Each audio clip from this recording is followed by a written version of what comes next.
Hello.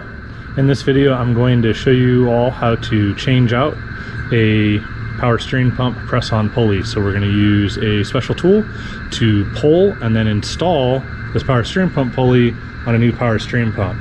I'm working on a 1975 Corvette, but this process is the same amongst a bunch of different cars that use a press-on pulley.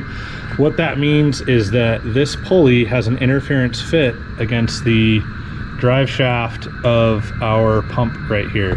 So what we're going to have to do is use a tool to pry this up, and then use a tool when we're going to go put it on our new pump to press it down. Now the tool I'm going to use is a power steering pump press tool, and you can rent these at an auto parts store, usually just giving your driver's license for free, or you can purchase one. But this kit's going to come with our removing tool that's going to be kind of our press to pull the pulley off of the end of the pump right here. And then we have our installation tool, which is basically a bolt and a bearing. So we'll be using these two tools to remove and then install our pulley. And there's a couple other adapters because it is going to be different for each make and model. The main criteria is the threads that are going to thread into the end of our pump housing right there. So whatever threads are going to go into that is usually going to be kind of the determining factor on what tool we're going to use. A couple things I want to do before we get started trying to remove the pulley. The first is to note how proud the shaft is for the pump in relation to the pulley. So in this case, we're right at about a flush between the shaft and the pulley itself, which is usually normal. The other thing that I want to note is with the pump in the vise like this, we do want to make sure that the pump is nice and secure. I have had these go flying and break the pulley because I haven't had them secure enough. But there's going to be a little bit of free play in and out. That's normal. But I do like to go through and measure how high up the pulley is from the base. Now this is a rough measurement. I'm looking at just about 1 3/4 of an inch. So I'm going to mark that down on the box here.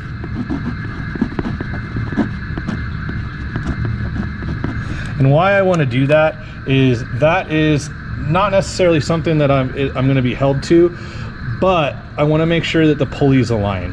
What can happen is there's a lot of space on the end of this pump that we can install this, and if I install it too deep, which usually the tool won't let you do, but just in case, or if we don't get it deep enough, that can result in misalignment of our belt, and that can then throw the belt or shred the belt. So it's better to take the measurement now and record it on the box than it would be to try to have to figure it out on the car. The other thing I like to do is just with a little bit of penetrating oil, go through and kind of let this sit and help. I also like to go through and hit the back just a little bit. In this case, this is a metal pulley on a metal shaft, but a lot of newer cars, it's a plastic pulley, and even giving it a little bit of help will allow it to be less likely to crack. The removal tool in the kit looks like this. It's going to be comprised of a couple components. There's going to be a collar that's going to slide off, and I'm going to have 2 individual cups that are going to go around my pulley flange right here. There's a little bit of a neck right there, and you have 2 options. So you're going to want to try to fit the option that's going to grip the best, so that you're less likely to have it slip. So there's 2 sides to that, and this ring is going to slide over it all. Now the tool itself, we have an end right here that's going to act against the end of the pump. What you want to make sure of is that is a smaller diameter than what your pulley is. That way you're not acting against the pulley and bending and breaking it. So you want to make sure, just do a quick visual check, and then you're going to want to thread this down so that you can get this lip for the nut inside of the collar. So it's going to sit just like that, like so. I'm going to slide this over, and then what I can do is I can take tension up. So I'm going to thread this clockwise, and that's going to allow me to get the end of this rod all the way against my pump. And then from here, I can use a wrench to hold the nut in position, and I can start to turn my drive here. Now what I'm going to be doing is I'm going to be turning the piston in. Now those pops, that's very, very normal.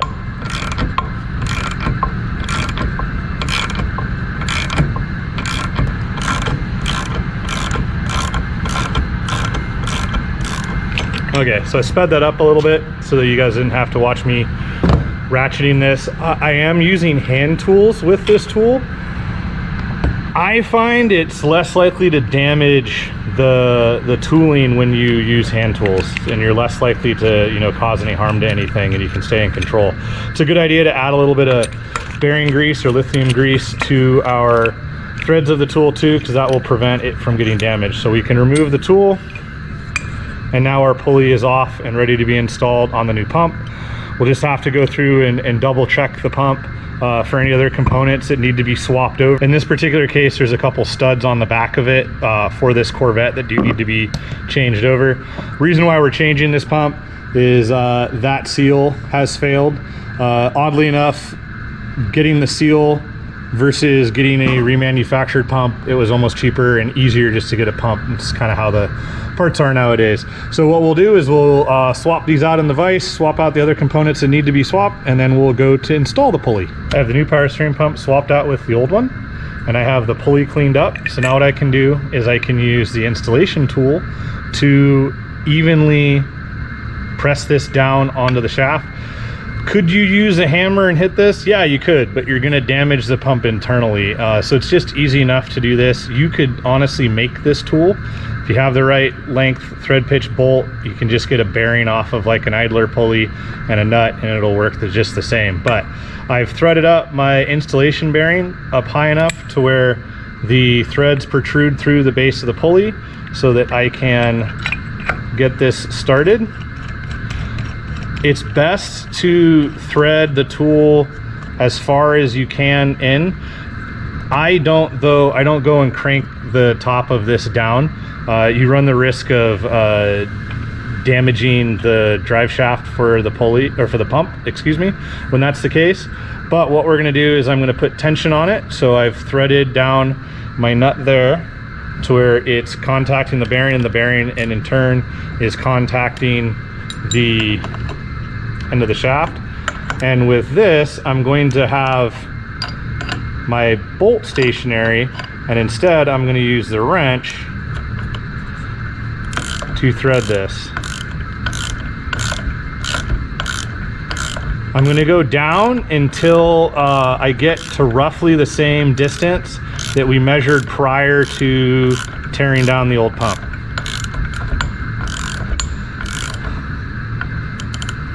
All right, so at this point it's stopped, and that should be because the end of the bearing has bottomed out.